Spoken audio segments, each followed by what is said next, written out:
Hey everyone, this is Derrick Broze of the Conscious Resistance Network. I'm here in Standing Rock in North Dakota, the site of the fight against the Dakota Access Pipeline. This is Derrick Broze with Activist Post and the Conscious Resistance Network. We are placing you under arrest. The city of Houston does not welcome you here at all. Please don't run over. Please don't run over me. We got a war criminal right here. Derrick Broze, we're at Anarchapulco 2018. This is Derrick Broze of the Conscious Resistance and Activist Post. I'm here in Houston, Texas. What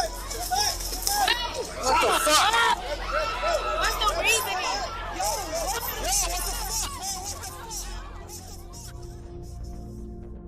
We've been fighting a long time, and we have all lost so very much, so many loved ones gone. But you are not alone. There are pockets of resistance all around the planet. We are at the brink. Above all, stay alive. Above all, stay alive. You have no idea. You have no idea. How important you are. If you're listening to this, you are the resistance.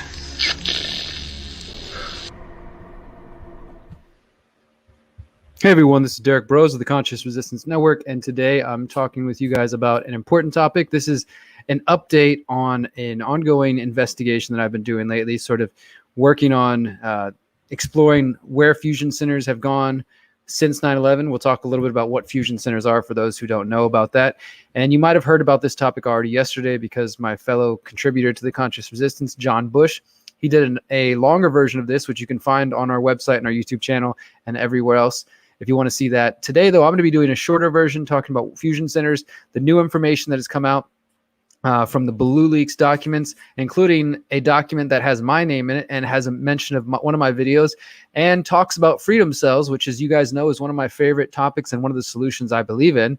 And it shows quite clearly that at least in Austin, in Texas, that the fusion centers, which are connected to the federal government, the DHS, are interested in and perhaps concerned about people getting organized and using the freedom cells platform as a method to do so.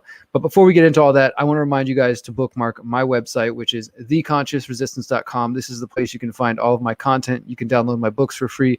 You can watch my documentaries for free. You can see the other podcasts from John Bush, including his show Live Free Now, from Danny Panzella, Sovereign Love Stream, Isaac with the Lucid Truth, and my weekly podcast with my buddies Micah and Johnny, Freethinker Radio. All of that and more is at our website. You can also follow us on alternative social media platforms so you don't have to depend on YouTube, Facebook, etc. Follow us on Float, where we're actually live right now. You can follow us on Minds, Hive. You can sign up for my text list so you can get text updates right to your phone. Follow us on Telegram, support on Patreon, find our videos on Library and on BitChute. Final thing, just a brief note before we move on. I want to just say thank you to everybody who has been investing in the Pyramid of Power documentary series. We did a fund drive, and it actually, I think it might sort of be running, but it officially was coming to a close on Sunday. And as of Sunday, we raised $2,573 out of a goal of $2,500. So we surpassed that goal, and I also did receive some Bitcoin donations. Thank you to everybody who's been supporting, and we exceeded the goal, and thus we will be able to make the epic 12-part. It went from 10, now it's 12 parts, so it's going to cost a little more money. 12-part series called the Pyramid of Power, which will expose all the various systems that try to influence and control our lives, including the surveillance state, which is what we're going to be talking about today. Some of you might have never heard of fusion centers, but essentially this is an outgrowth of the attacks of 9/11. And shout out, look, I'm wearing my old school 9/11 truth shirt today, September 11th.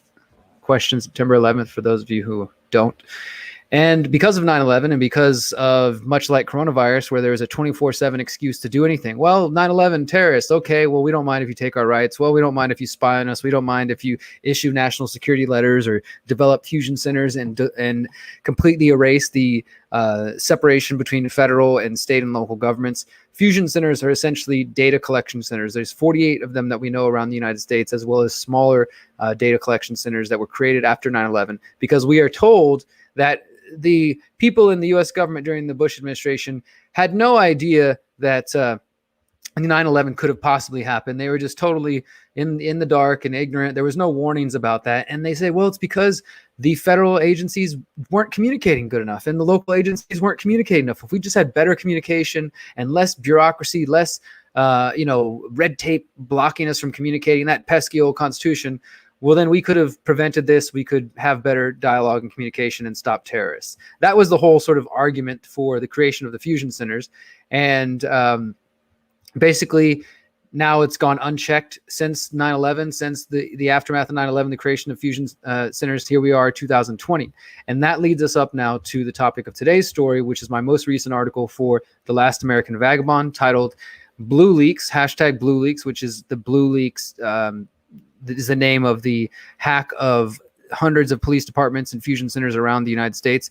Blue Leaks reveal fusion centers employ undercover agents to target activists. And of course, this should be no surprise for us, like in the age we're in now, that they're monitoring our social media, they're targeting activists. They've been doing this since the 1960s. It never stopped, and people just need to accept that. Police will not accept it as far as doing nothing. I mean, just accept that it's a reality and then respond appropriately.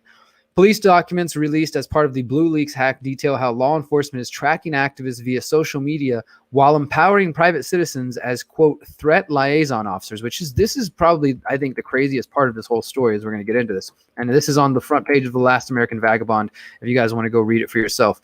On June 19th, 2020, 269 gigabytes of internal U.S. police documents were released by the group Distributed Denial of Secrets as part of the Blue Leaks operation. And what has been reported as the documents were obtained by, quote, a source aligned with the hacktivist group Anonymous after a security breach of the company NetCentral, who is a web developer. And Blue Leaks has been called the largest hack of U.S. police documents. It contains emails, audio files, intelligence files, bulletins, and memos, mostly drawn from law enforcement fusion centers, produced between August 1996 and June 2020. So really, I mean, we're August 2020. This is only 2 months old, some of this information. Fusion centers are centralized systems that pool and analyze intelligence from federal, state, local, and private sectors. The National Network of Fusion Centers, as I said earlier, was created after the 9/11 attacks to provide for streamlined communication between federal and local agencies. So they've been previously criticized, and as John from this channel did a long video breaking it down of his history and involvement with fusion center activism, people have been calling attention to the violation of civil liberties and the dangers of this since the very beginning. And John and Kat were very much ahead of the time on that, as well as other activists. And in fact, it is true that the abuses of fusion centers predate Blue Leaks. We've known about this for a while. In fact, this story right here that I linked to shows that fusion centers during the Dakota Access Pipeline fight were being used to target activists then.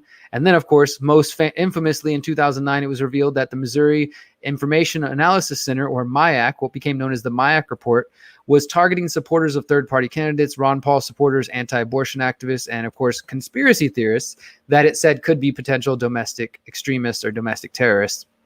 And other reports on Blue Leaks have shown that the police are using counter-surveillance methods on Black Lives Matter protesters, and that they have concerns about face masks blocking facial recognition technology. However, due to the freaking gigantic size of these files, there are still stories that are coming out, including the one that we're focused on today, which takes place in Austin, Texas. So as John told me, I was notified that my name and a video that I produced were listed in the files. And one of the files, let me see if we have a copy of it right here. I'll just put it on screen briefly.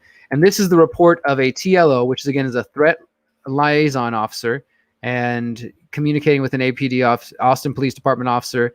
And John went over most of this, so I don't want to reiterate it, all of it. But you can just clearly see here, this is somebody reporting on the primary suspect, John Bush, anti-government activist, and his wife. They own this. They were managing this amazing store in Austin. If anybody ever went to it, Brave New Books is a really great place.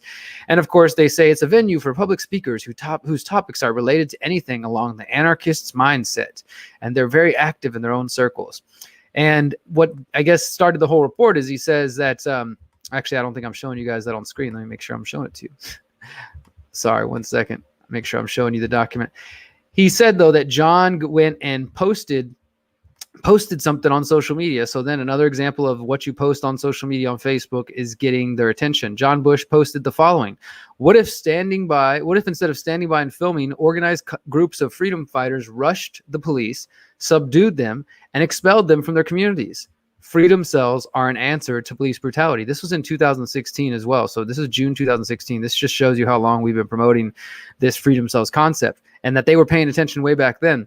And then it links to this. It says Derrick Broze on organizing against police brutality. And it links to a video, which you can find on this YouTube channel, called Organizing Against Violent Cops, where I discuss how we could start actually defending ourselves instead of just filming and standing by as we watch people get murdered, and how this strategy could be used to protect people from medical martial law, where they're trying to initiate mandatory vaccinations. It could stop people from having their kids taken by CPS. It could stop people from having their water turned off because, I've talked about this before when I went and did reporting on Detroit and in Flint, people out there getting their water turned off, why the corporations get to leave the water on in the giant football stadiums and all that stuff. And it's just, really crappy corporate situation, just statism in general. And so people would organize together what they called groups of angels, and which were basically freedom cells. And they would call their community together to circle around whoever's house the water people were coming to turn off the water, or they would just block them off the street. And sometimes it's a temporary solution, but the point was, these are examples of people, sometimes spontaneously, sometimes with coordination and planning, coming together and protecting themselves. And this is what I believe is going to be the ultimate test of freedom cells in a perhaps not too distant future. Cops are the authorities are concerned about that we're talking about this, apparently.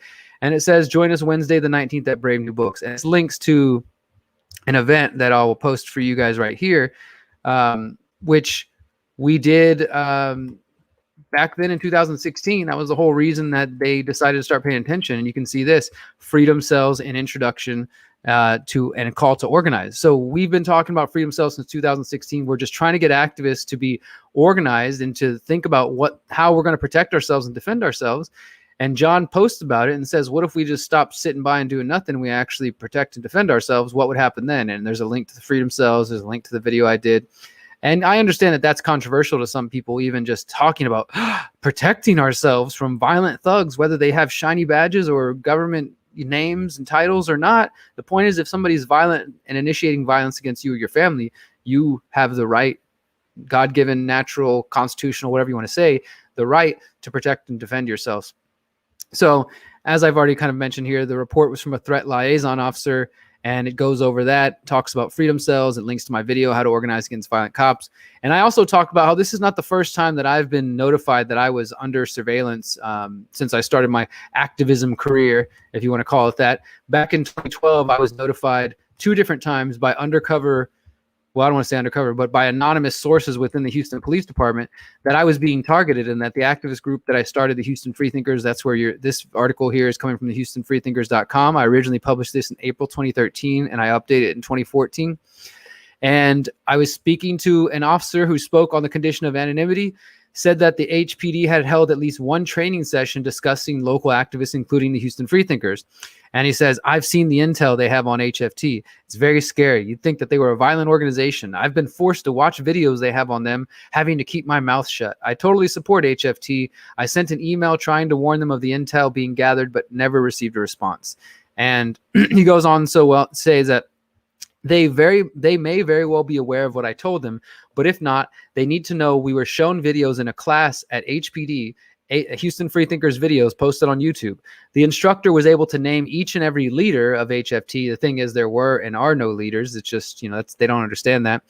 I felt HPD has a great disdain for this organization. It's hard to explain if you have, and you'd have to have been there to sense the militarized tone of the instructor. I just want them to know to watch their backs, and I wouldn't be surprised if that they could have been infiltrated by undercover officers in an attempt to gather intel. Again, I really have no clue how far HPD takes that stuff. I observed this during a training session over a year ago. Subsequent training sessions have not mentioned HFT. And basically, he mentioned me. He says, but if you have direct contact with Broze, contact him and let him know. They are likely, if they are under surveillance, he doesn't want to be associated with it. And this coincides with another thing that I had been sent by a previous officer, where I was sent this image. It's hard to kind of see. Let me zoom in. But what you're looking at here on the left, this little black box, I blacked out one of the officers' faces because I was being nice. But on the back, you see there's a projector screen. It says Houston Freethinkers, and you can see some people's legs. This is a video of us going out to the airport and kind of passing out flyers about the TSA and the body scanners and getting confronted by the cops. Over here on the right side, you see there's another cop's face all the way to the right, the bottom right over there. And so this is a classroom where they were holding a training session, and somebody within the training session took the picture and sent it to us via a different source. So I've known that this kind of activity is going on with me and my activism. I've known that they follow my social media. None of this is really that surprising, but it is disturbing that this is, of course, what's happened since 9/11. This is what your tax dollars are going to fund, and this is what people make excuses for. The final point I want to make in this story, which I think is probably one of the most disturbing, is what the heck exactly is a threat liaison officer? A recent report from the Austin Chronicle provided more detail on how this threat liaison officers operate. Essentially, it appears that the federal government has used fusion centers to create a, quote, national suspicious activity network, and documents obtained by the Chronicle reveal that threat liaison officers must sign non-disclosure agreements with the Austin Fusion Center, preventing them from talking about their activities. These NDA agreements have even been given to private citizens turned informants who have been ordained for official use only threat liaison officers. So for official use only TLO program, this is from the Chronicle, told to them by Peter Stephenson, a lawyer with the Texas Civil Rights Project, says, quote, the TLO program appears to create a cadre of anonymous, non-law enforcement citizen informants who, unlike the Fusion Center, are completely unaccountable to the public. Given this country's tortured history of over-surveillance of Black and brown communities, these secretive programs deserve intense scrutiny and more substantial public oversight. And as I wrote here, the federal government is in effect building a secret police made up of private citizens who gather data on their peers and then signed into secrecy with the NDAs.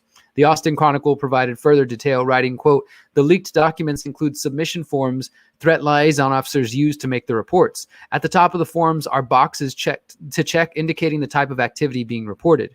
These include school threats, but also eliciting information, observation, surveillance, and suspicious odd Facebook posts. The threat liaison officer report spreadsheet contains 128 reports of school threats, but the category most reported by far was expressed or implied threat, with more than 1,000 entities. So an expressed or an implied threat, which could mean all kinds of things, is by far what these TLOs, which aren't even necessarily real cops, it could just be somebody who's been, basically ordained an informant and then signed to secrecy, are going around and filing reports like the one we just showed a moment ago about John Bush and myself, and posts on Facebook about people getting organized. Now, I could see how somebody would argue, from a mainstream perspective, that, well, if you're talking about organizing against cops, what do you expect them to do? Of course, they're going to start keeping an eye on that. And it's not like we didn't expect that, but we're also not doing anything illegal. Why not focus on the freaking pedophiles out there instead of worrying about what we're doing? Why not stop killing people in the streets or stop using violence when you interact with people, and calling out bad cops and actually arresting them? I don't know, maybe try that once. And there's some more information in this article about just how bad fusion centers have really gotten, including one example where they say that in Maine, a police officer asked the fusion center to identify a passenger in a car who refused to ID himself, who refused to allow the police to take fingerprints, and who did not want a photo taken of him. So basically, somebody's driving, the cops pull him over and start questioning. This person's probably like, you have no legitimate right to talk to me. Leave me alone. I'm not answering your questions. You can't take pictures of me. You can't have fingerprints, and wouldn't participate. So then once he leaves, the cop just goes to the local fusion center and probably was like, hey, I saw these cameras nearby where I pulled them over. You think you can pull that image and help me ID this person? And what happened after that? Did they just harass that person? Did that person actually commit a crime? It's clear that this is going to lead, and has been leading to for a while now, an abuse of power.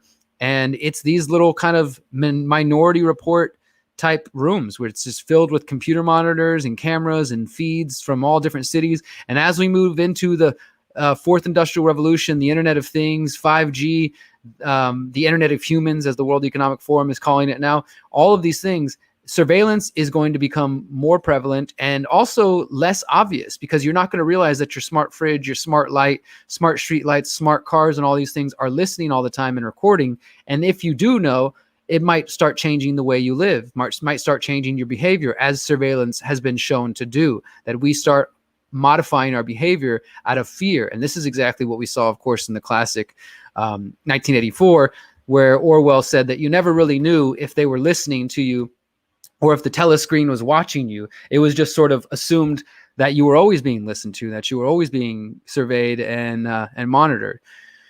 So, yeah.